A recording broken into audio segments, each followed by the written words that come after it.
Hi, I'm Jim Briggs, and I'm chair of both the BAFA Rules Committee and the IFAF Rules Committee. I'm going to speak today about the rule changes that we're bringing in for BAFA in 2026. The central place for all resources on BAFA rules is this website, rules.bafra.info. It's currently hosted by BAFRA for historical reasons, but it is a BAFA website.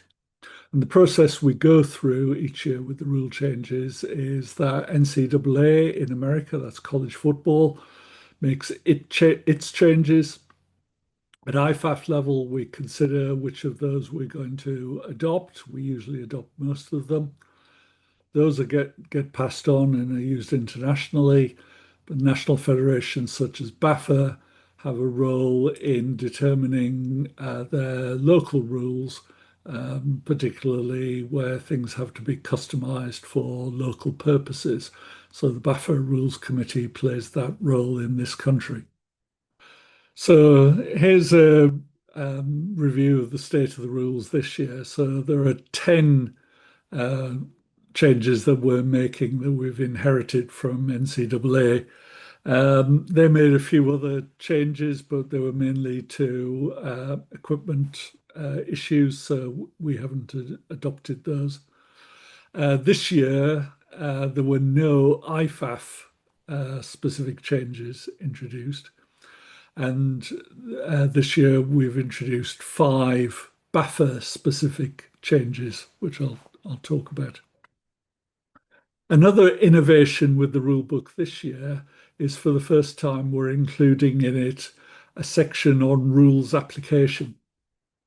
Now, this is something that's actually existed for, I worked out today, 33 years in the officiating manual. And basically, it's about how to interpret and apply the rules. It works on the assumption that nobody goes to an American football match to watch the referees throw flags. So we only want to throw the flags that it's necessary to throw. That means that not every single technical instance of holding will be flagged. Now, we could leave that to officials' judgment, but as I said, 33 years ago, we decided we want to write down what a consistent standard was for this, and officials have been following that ever since. Now, this year, we decided that it would be good for the game if coaches and players could see that as well. So that section of the mechanics of the officiating mechanics manual is now replicated as the rules applications chapter in the rule book. So moving on to this year's changes, I think there's one change that, um, above all the others, is going to affect the game more. This is about the only change that you'll see in nearly every game that's played. And this is a change to the rule about injured players. So historically, if we've had an injury, the referee stops the clock. We have an injury timeout. The player gets taken to the sideline, and the game resumes.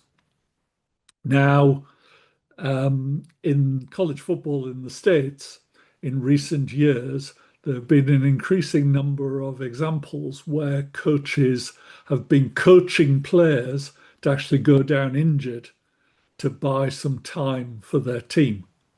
That might be to save time while they're progressing down the field towards a game winning score, or it might be from the defensive side of the ball to break up the momentum of the offense's series.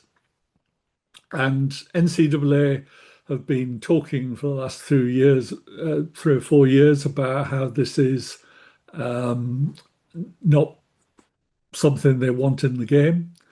And they introduced a mechanism whereby instances of it could be reported to their supervisor of officials, and dealt with. But this year they've made a rule change, which basically means that there's now no incentive for teams to feign an injury, because if an injured player is spotted after the um, team, after the ball has been spotted, then a team will be charged with a charged timeout. And of course, if they've used up all their charged timeouts, it'll be a delay of game penalty. So this isn't just a last 2 minutes of a half rule. This applies all the way through the game. It also applies to both teams equally. Now, what we're saying to officials about this is that, um, have a quick look around before you spot the ball to see whether anybody is injured. And if a player has been spotted by one official and another official is spotting the ball, we're going to regard that as an injury that was spotted before the ball was spotted. So we're going to try and reduce the number of times that teams get charged with a timeout. But I think it's also important for coaches and players to realize what the rule is. So you as coaches can teach your players what to do.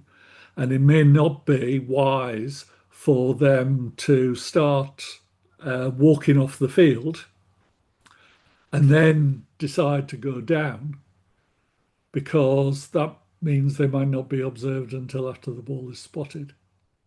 So it might be best for you just to tell players to go down immediately wherever they are if they are injured. We're going to talk to officials about this from a crew communication point of view, make sure that this is something that the crew checks with each other before a final decision is made about charging the timeout. And we've said that, if in doubt whether the injury was before or after the ball was spotted, it was before. But we'll see how it goes. But clearly, this is something that could be invoked in virtually every game. Second change this year is about disconcerting signals. And again, this is something that NCAA has been working on for a number of years and tweaking every year and adding some extra details and things like this. And the extra detail they've added this year is the bit that's underlined on this slide. So they've now reserved two words that only the defense can use. That's move and stem. At the same time, they reserved one noise that only the offense can use, and that's the clap.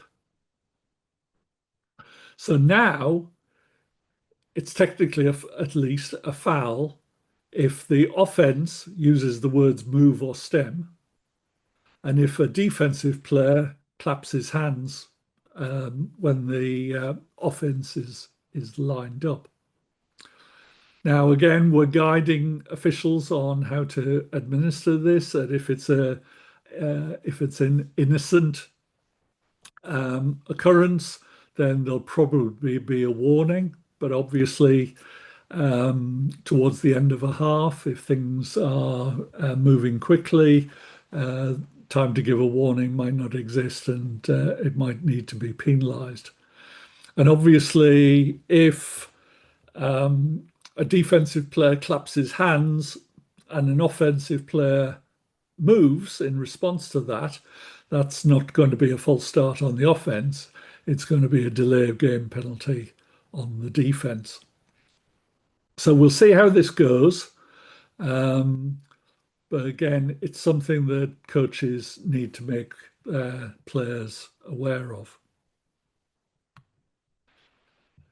Related to this, and as part of this general move by NCAA to clean up action on the defensive side of the line of scrimmage before the snap.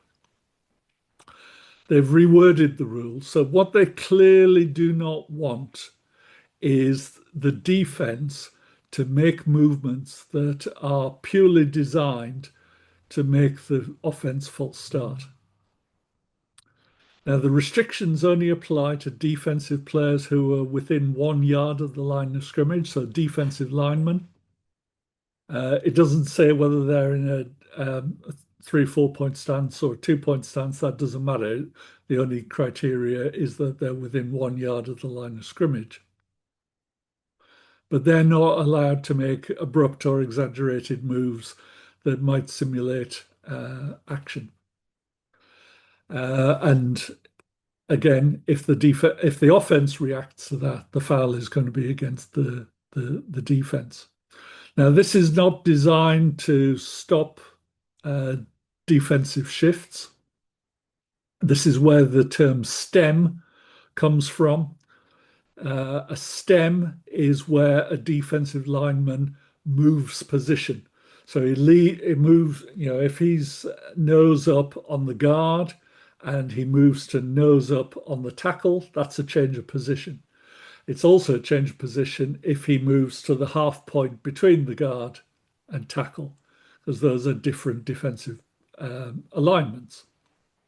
That's fine. But a player who starts off in one position, makes a move and ends up in the same position, hasn't stemmed. He's committed a foul. And as I say, if that draws the offense if that draws the offense into moving, that's going to be a defensive foul, not an offensive false start foul. NCAA also made a couple of changes about scrimmage kick formations. So scrimmage kick formations are the formations you use in kicking situations, both punts and field goals. And basically, it's the rule that allows you to not have to have the requisite number of offensive linemen on the line of scrimmage at the snap. But for that requirement to have five players numbered 50 through 79 to go out the window, you have to meet the definition of a scrimmage kick formation, and that definition has changed. So probably the best way of showing this is by means of some diagrams. So here's a typical scrimmage kick formation.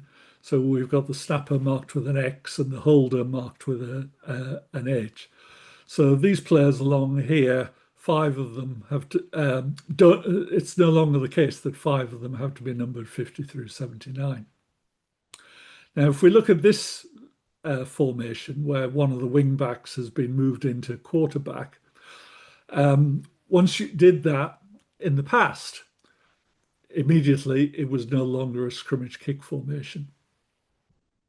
The difference this year is if you move that player somewhere, anywhere between the snapper and the holder, that was a scrimmage kick formation last year, but it's not a scrimmage kick formation this year. So I know there are 1 or 2 teams in Britain who don't have a long snapper and need someone to relay the ball back to the holder. But as the rule now is, that can't be a scrimmage kick formation. So you must still have 5 players on the line of scrimmage numbered 50 through 79. Okay. The other change to scrimmage kick formation is about protection for the snapper. So we know that normally in a kicking situation, the defense is not allowed to line up immediately over the snapper, and they're not allowed to contact the snapper directly for at least 1 second after the ball has been snapped. Now, they realized in the States that this was an advantage in this formation. So sometimes this is called the swinging gate formation, where your snapper is actually the man on the end of the line. Um, so it, uh, because he's on the end of the line, he may also be an eligible receiver. So now you've got an offensive advantage because you've got a receiver who can't have a defensive player lined up over him, nor be contacted for the first second after the snap. And in the States, they decided that was too much of an advantage. So the rule has been changed this year. So if the snapper is on the end of the line, then those two protections don't apply. So this red player was illegal last year, but this year it is legal to line up over a snapper who's on the end of the line of scrimmage and also to contact them within 1 second of the snap. Another change this year is to clarify um, um, whether this signal, whether a player in usually a punt returner, but it could also be a kickoff returner, if they spread their arms out wide, what does it mean? And I think different teams had slightly different meanings to it. Might have been a getaway signal, stay clear, either of me, stay clear of the ball, or whatever. But it was a bit confusing to the kicking team as to whether this was a fair catch signal or not. So they've just said, yes, it is a fair catch signal, but it is an invalid fair catch signal because to make a valid fair catch signal, you've got to get the ball, you've got to get your hand above your head and wave it from side to side. This is just sticking arms out. But they've decided that this is an invalid fair catch signal. So the defense can't advance the ball, but nor do they get the protection that they would normally get if they'd made a valid fair catch signal and made a valid fair catch. So hopefully, I don't think it's been a big issue in British American football, and I don't think it will be, but that's just there for everybody to know the rule. A couple of other rule changes that are not really significant, although they might appear to be at first sight. The first one is about roughing the passer. Now, this has gone through a number of changes over the years. When I first started officiating, you couldn't have roughing the passer until after the pass was thrown. So any contact on the quarterback before then was either not a foul or it was something else.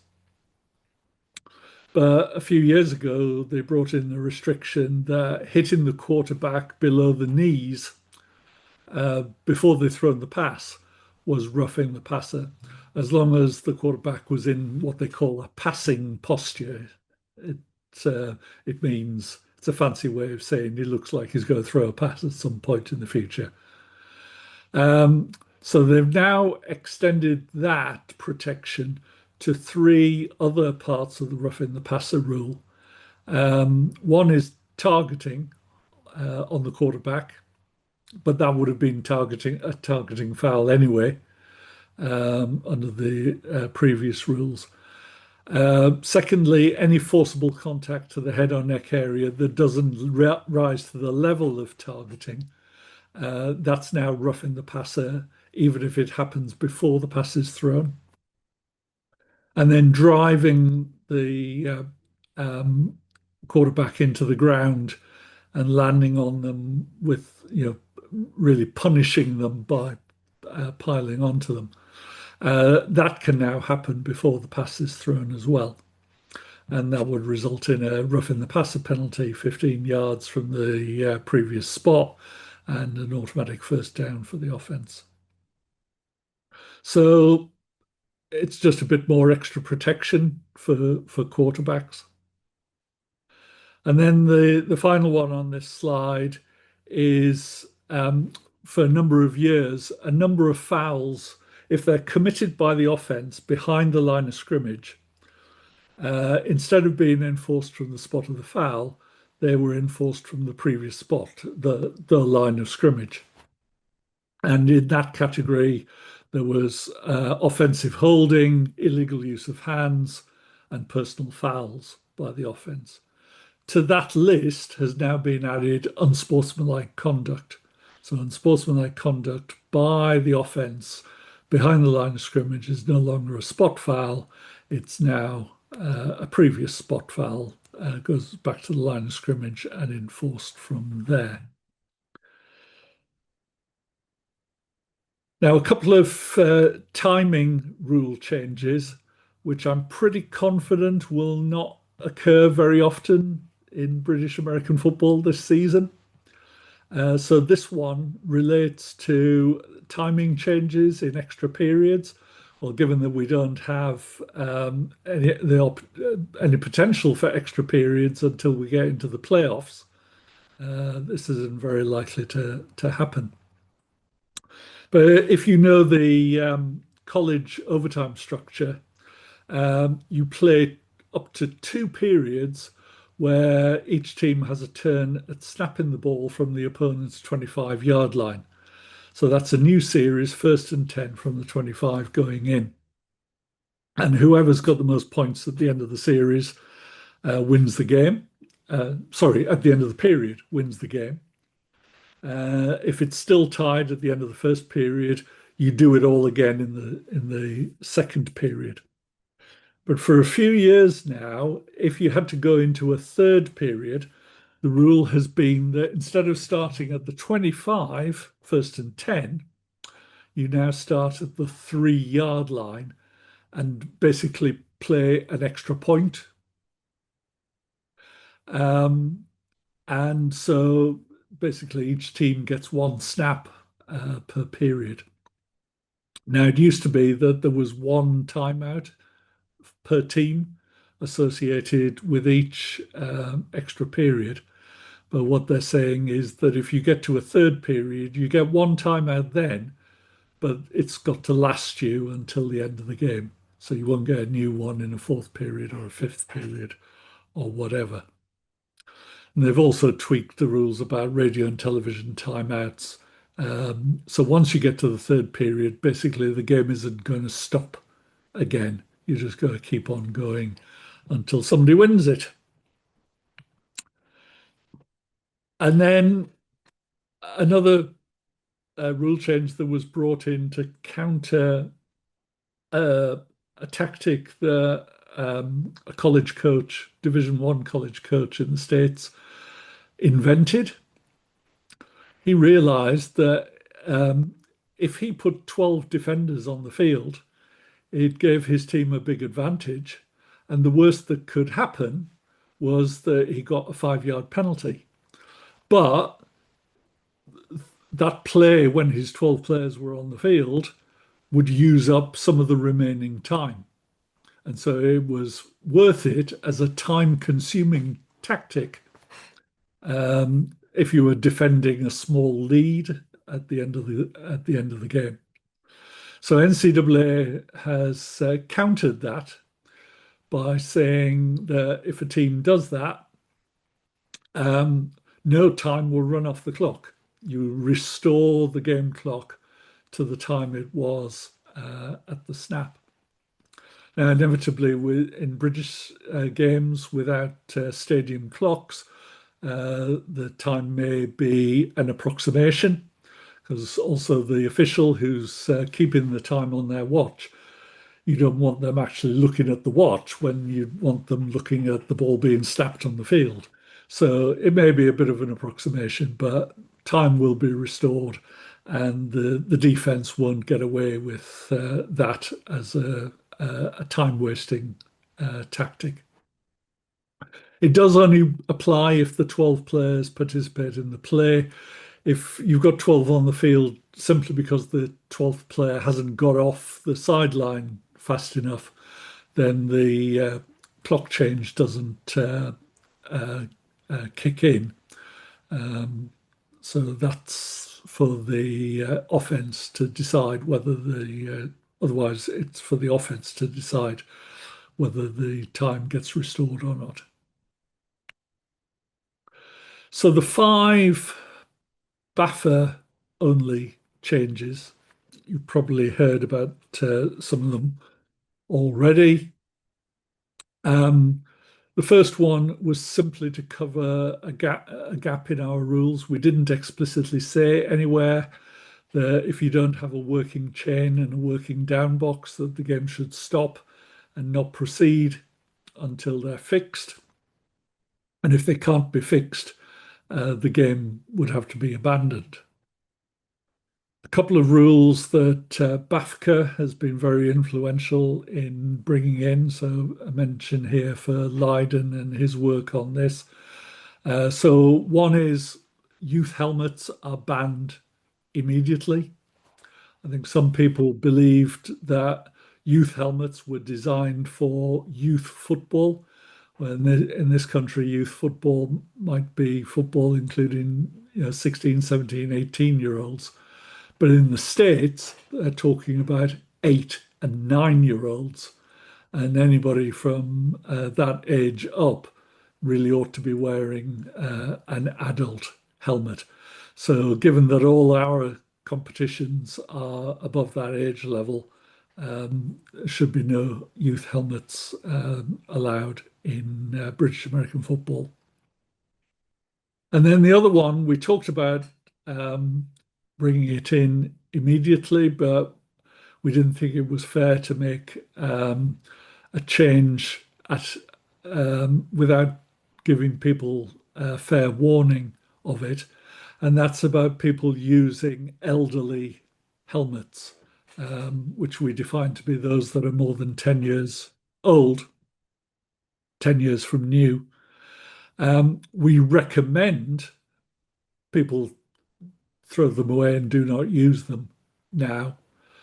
From next year, that will be mandatory.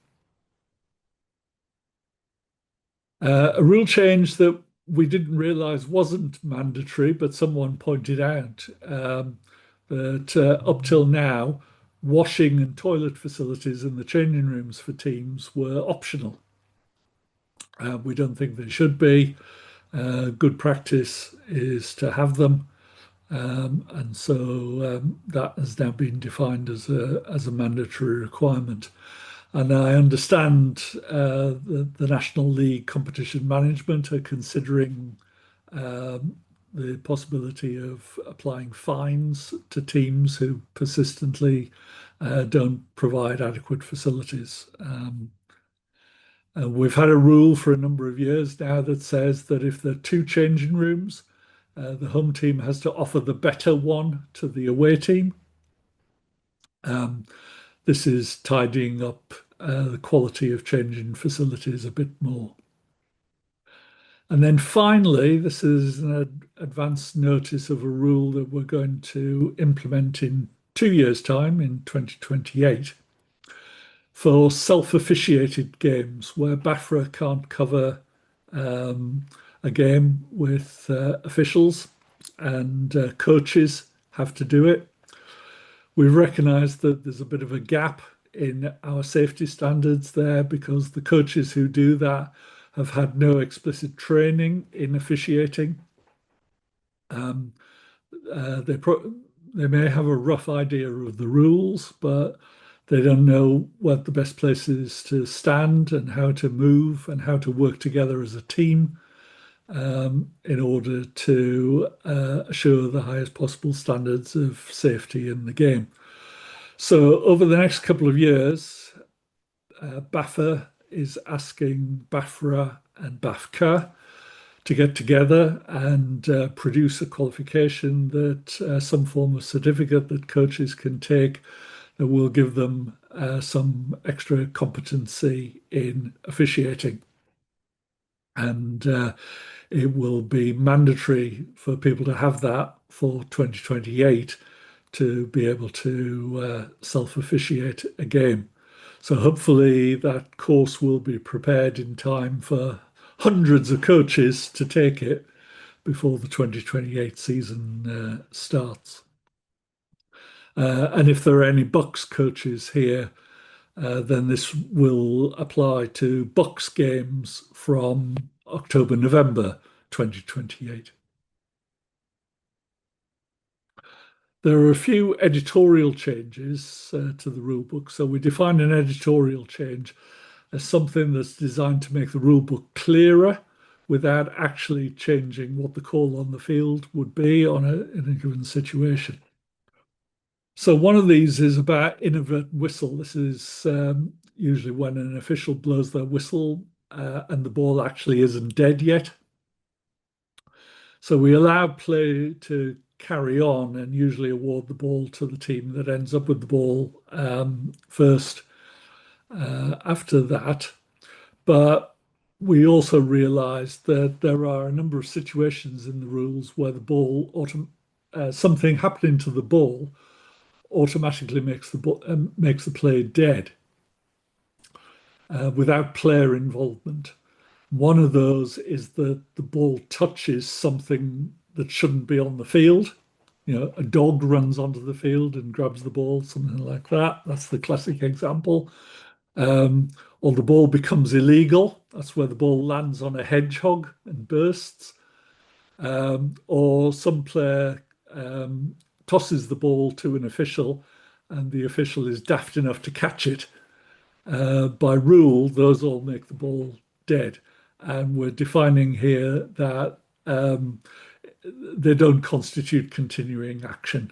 So there's probably a case that is an exception to this, but usually in these situations, you will repeat the down.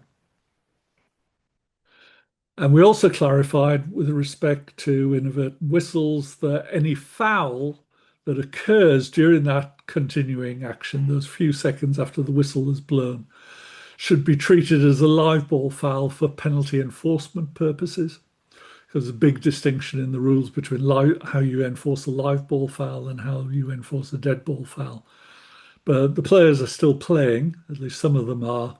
So we treat that as a live ball foul, even though technically the ball is dead.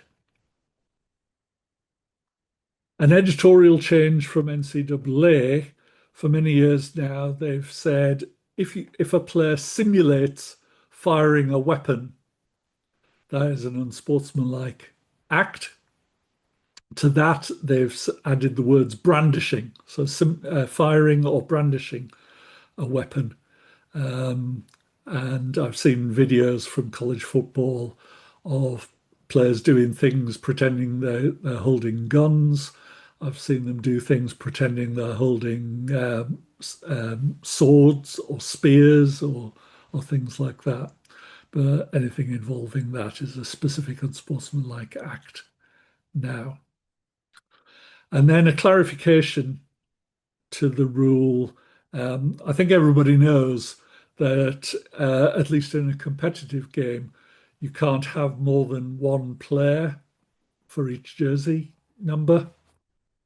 And it's actually an unsportsmanlike conduct foul on the coach if sometime during the game the officials discover that there are, in fact, two players on the same team wearing the same number. Somebody said to me, well, if you found two of them, surely that's two fouls, two unsportsmanlike conduct fouls against the coach means he's disqualified. Well, that's not what the rule was intended to do. So we're just saying that as long as it's all found in the same dead ball period, they all count as one offence. If another pair of players are found later on in the game, then the coach is going to be in for it. But for the purposes of this rule, again, I don't know of any instance where it's been invoked in Britain.